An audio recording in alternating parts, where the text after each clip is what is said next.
This episode of the Managing Madrid Podcast is brought to you by the Managing Madrid Podcast live in Toronto. We're playing pickup footy on December 6th, raising money for sick kids in Toronto, giving away prizes, and chatting Real Madrid with passionate Madridistas. If you want to come kick it with us, play some footy, all for a good cause, then come out. If you're anywhere near Toronto, Hamilton, Niagara, if you're in Ottawa, Montreal, heck, Moncton, Halifax, Vancouver, Buffalo, Detroit, Cleveland, New York, Philly, drive in, fly in, do whatever you have to do. We look forward to seeing your skills and helping sick kids in Toronto. If you want to RSVP to the event, the link is in the show notes. We'd love to see you there. I'll be there. That's Kiyan Sobhani, by the way. Mehdi Hassan will be there. We got Peña Madridista Toronto. We got TAC Academy. And much more, many more. Really fun night in the works. December 6th. Come out if you're in Toronto. Nice article in the Managing Madrid blog. The wonderful lads that do a great job there. And worth reading about that man there. Karim Benzema needs to rest, and the numbers reveal why. Times ended up almost looking like a 6-3-1. Some very good writing about that on the Managing Madrid website. First-rate podcast as well. Of course, Fede Valverde was a huge part of the equation.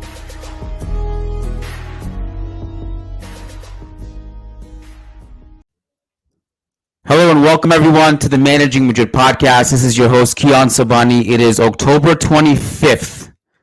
And in a moment, we got a very special treat. We got the son of the great Michael Laudrup, who, of course, played for Barcelona, but more importantly, went to Real Madrid and played for Real Madrid for a couple years and was incredible. One of my favorite footballers of all time. His son, Andreas, who works for Danish national TV. I get to see him like once a year. That's Clasico in Madrid. They make the trip and they're in town. They're in Valdebebas.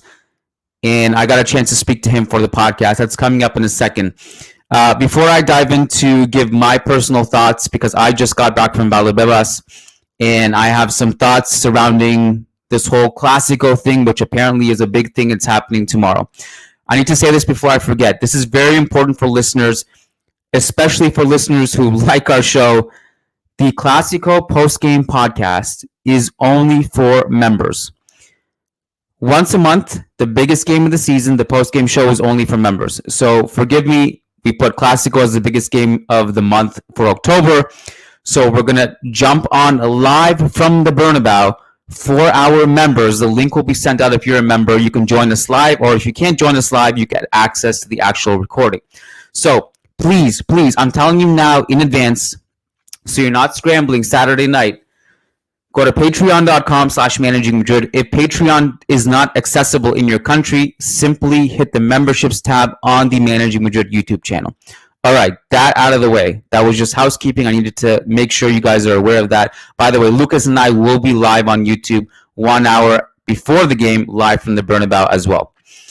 All right, so I caught up on Barca Bayern.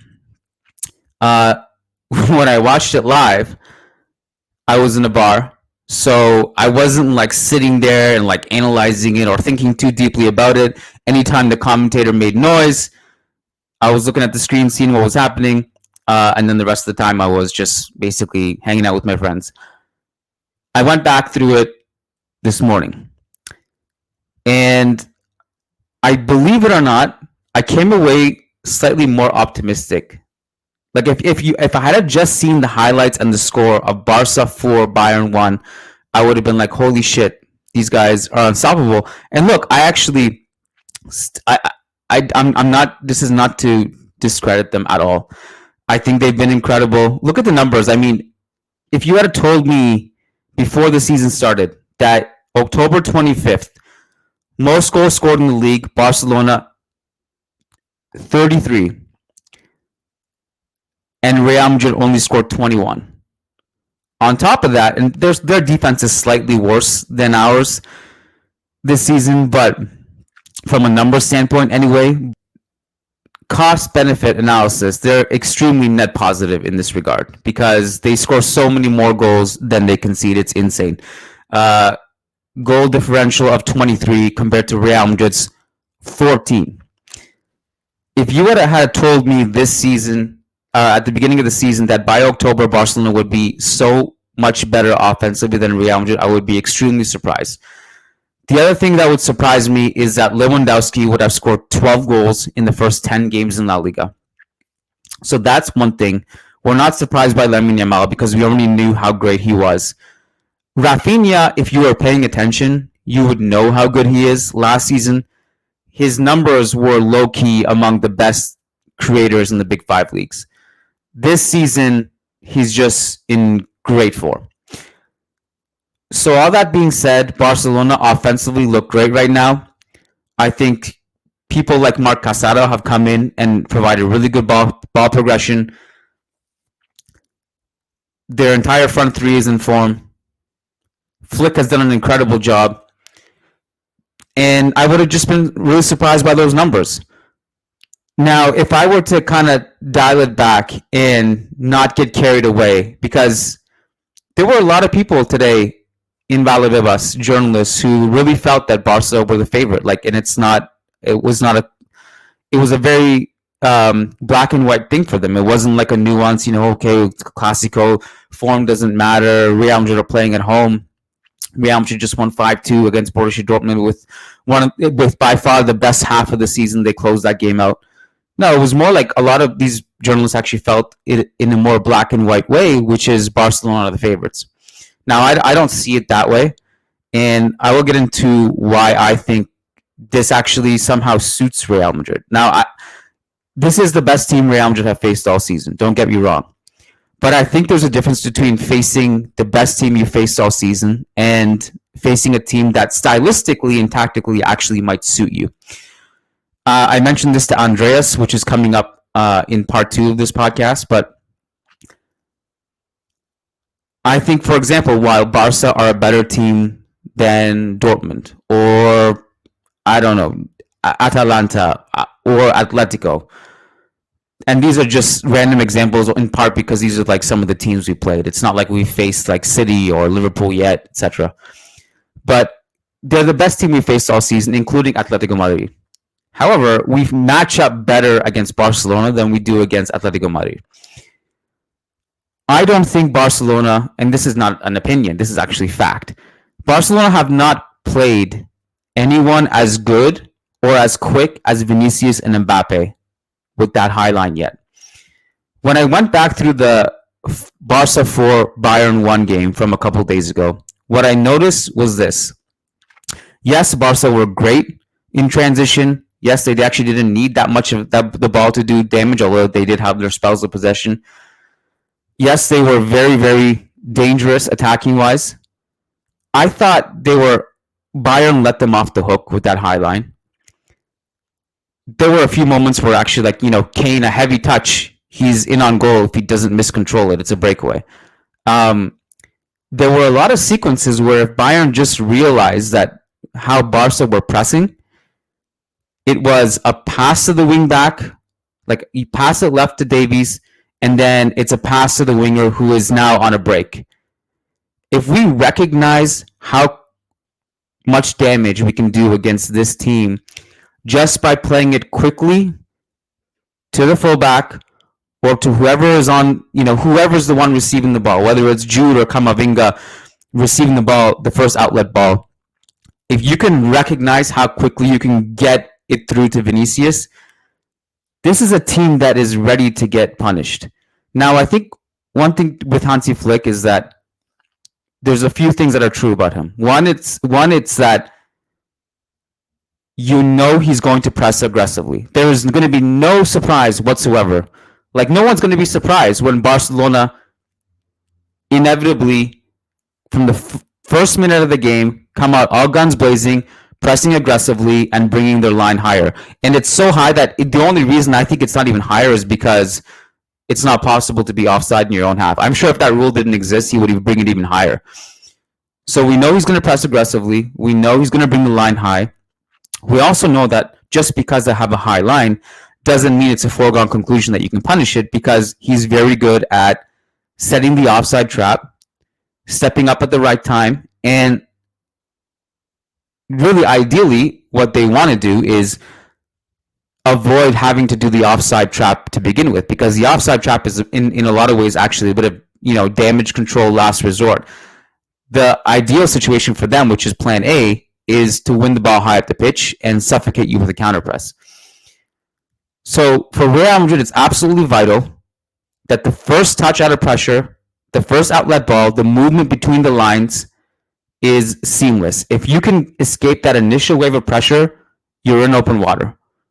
You can get one or two passes behind their back line, and you can do a lot of damage in a way that no other team has. The closest I've seen, I'd have to go back to that Monaco game. The Villarreal one was very eye-opening because Villarreal could have punished them a lot more than they did. But that game was insane, just two teams not playing defense. And Vinny is in the form of his life. So that's what I'll be looking at. Lucas talked to his sources today, and he put out a lineup on both Instagram and Twitter. I'll see if I can just pull it up on the screen, just because I don't want to get it wrong either. So let me see. And then I'll read it here for you guys. So Lucas's predicted lineup, according to his source, is this. Vinicius and Mbappe up top in the 4-4-2. Bellingham on the left. Camavinga, Tchouaméni double pivot. Fede Valverde on the right wing. And then a back four of Mendy, Rudiger, Militao, Vasquez. Are we going to see Militao start right back? I know some people think that might be a possibility. Carlo even kind of alluded to it, but nevertheless, this is how Lucas has it lined up according to his sources. So it's on. The onus is on. By the way, just because I read Rudiger's name, I was reminded. Lewandowski in form. I'm looking at. I don't know if I trust any other center back in the world to just have that assignment, given Lewandowski's form and given how well Rudiger typically defends superstar strikers. So that's obviously a key matchup that I'm looking at: Rudiger versus Lewandowski. Of course, Militao will also have to guard him too, and this will be. You look at those first two sequences, the first two goals that Dortmund scored in the Bernabeu. You give Lamine Yamal and Rafinha that kind of space, not tracking runners like that, you're in big trouble. So you have to be very careful too. This is not just about how to take advantage of Barcelona's high line. This is also a lot about how do you stop that front three. And you need way better tracking, because that Dortmund first half was a nightmare, and it was following up, just a bunch of nightmare defensive sequences this season. So, So nevertheless, this is Lucas's predicted lineup, and this is going to be the game plan. I think, with regards to how Real Madrid will play without the ball, I don't think they should press necessarily, because I don't think it's their strong point. I would be more than happy if Real Madrid just stayed compact, but were very quick and surgical with that first pass out of pressure, first dribble out of pressure, and it's going to require a lot of good off-ball movement between the lines.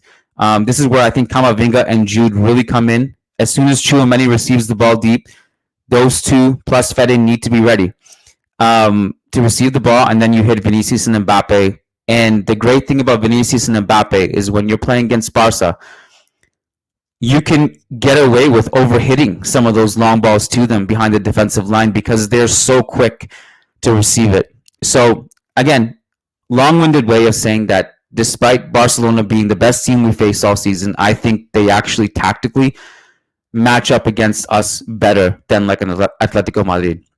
So this could go either way. Two teams who are in great form, and I'm really looking at how Real Madrid play out of pressure. It's going to be vital to their success on the field. And if you can get in behind once or twice in the first half, you're in a really good spot. Because if Barca can just even play even more open, it's gonna fall in place. I think it'll be really interesting. I know Real Madrid fans are very anxious about this one, but those are just my 2 cents. I think Real Madrid match up well, to be quite honest with you. All right, guys, let's take a quick break, and then we got Andreas Laudrup live from Real Madrid City. Quick break, we'll be back. All right, quick break to relay an important message from our presenting sponsor, Moji Mates. Head on over to moji-mates.com to receive 20% off with the code Clasico 2024. That's right, special discount code, which will be over by the time the Clasico is over. Clasico 2024 for 20% off at checkout. All those cool shirts you see the Managing Madrid podcast hosts wear. My personal favorite is the long black sleeve stuff, and I have a Cristiano Ronaldo one. I have a Gareth Bale one.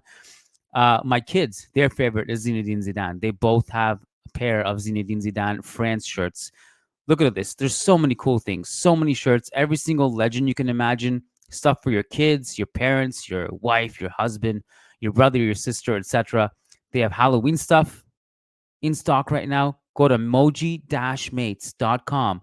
Use code Clasico 2024 for 20% off, and the coupon is limited per one-time use per customer. So load up the cart. Make sure you take advantage of it. moji-mates.com. Special code Clasico 2024. All right, we have a very special treat. Today, joining the Managing Madrid podcast, all the way from Denmark, Andreas Laudrup, the son of Michael Laudrup, who you might know. Andreas, welcome to the show. How are you? Thank you so much. I'm very good. And you? I'm nervous. You don't have to be. Okay, so give me your analysis, because I think this is one of the most interesting Clásicos in a long time because of the way that Barcelona have arrived with their form. And also, Real Madrid are kind of unpredictable. Most of the season has been bad, but they just had that amazing second half against Borussia. Where do you tip it towards? Like, do you tip it in favor of Barca right now? No, we just heard Carlo Ancelotti speak about the games in El Clasico. You don't have any favorites. Yeah. It's depending on the match, on the dynamic, on the intensity of the game. And I think that tomorrow's game will be one of the most interesting for a long time because, as you say, Barcelona are coming into the game with a positive feeling. They have just beaten Bayern Munich on a way that we haven't seen Barcelona playing for many, many years. They're playing more direct. They still have the Barcelona DNA in them, but they're playing direct. And likewise with Real Madrid, they had a good second half against Borussia Dortmund. But in the same time, they're lacking some balance in the team.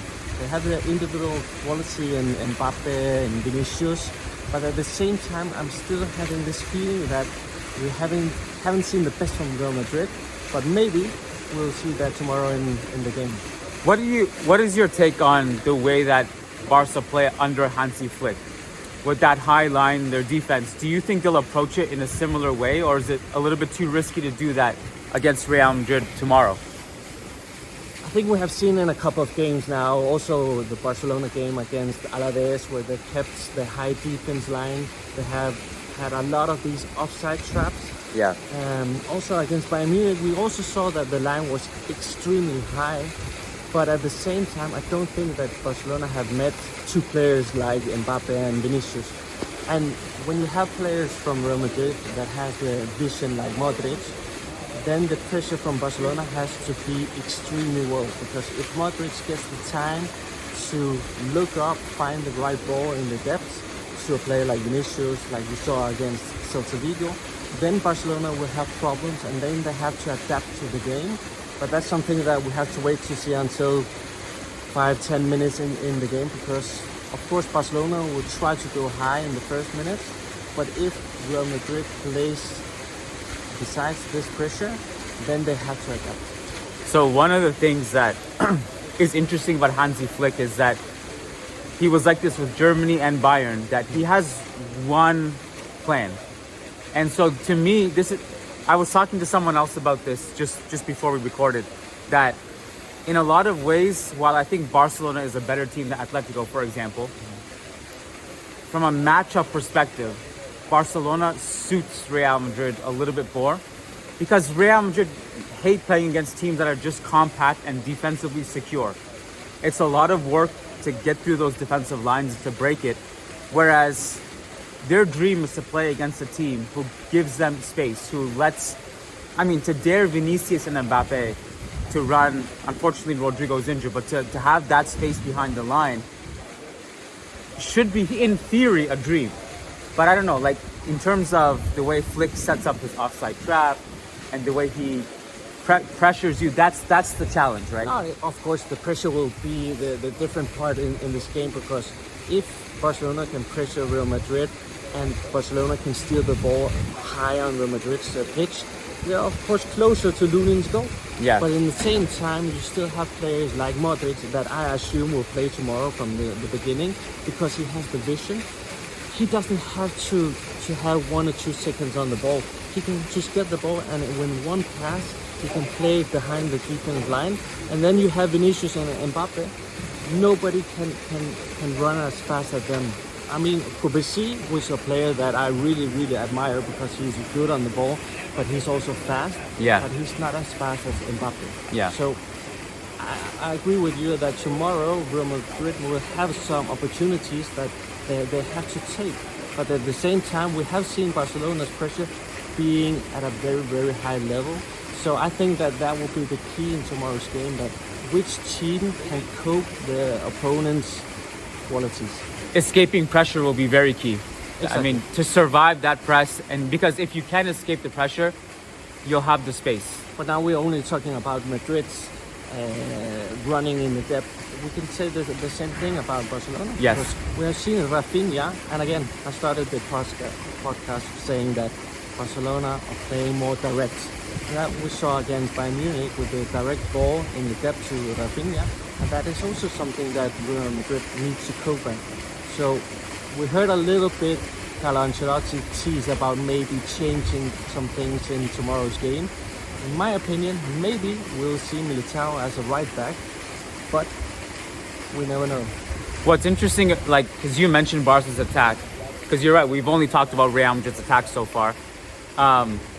What impressed me about that Bayern game was that, I think it was the 3rd or 4th goal they scored. It was a counter-attack. So they won possession, and Lamine Yamal was so good at recognizing that run that Rafinha was making on the other side. Very quick, no overthinking, just switched it to him, and it was a breakaway, and Rafinha scored. And so you have to be wary of that, because against Dortmund, we saw in the first half, you miss a couple defensive assignments, you're down 2 goals. Of course, and I say Barcelona has different ways of playing, because they can control the game the normal Barcelona way, with keeping the possession, having a lot of passes.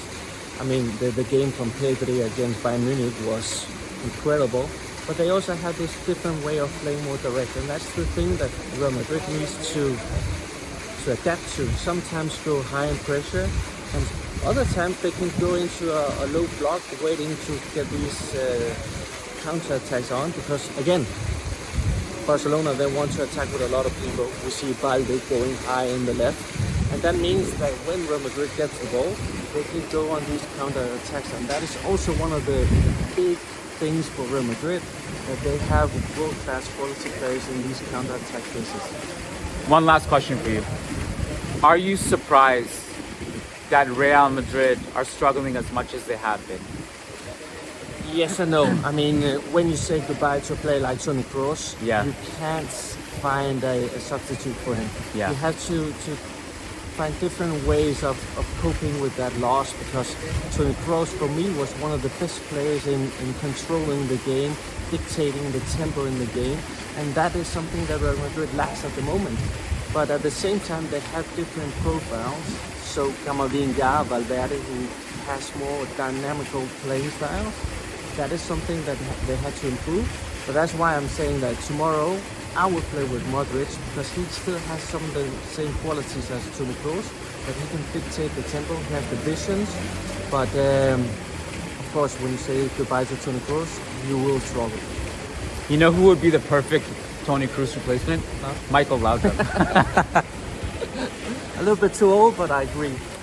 Look, I think I told you this before. Before I play football, I usually just watch 10-minute video on YouTube of Michael Laudrup. The way he played was...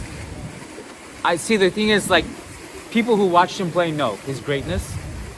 now, like my generation, the only reason I know is because I'm a nerd and I like to go back. But like, he's underrated.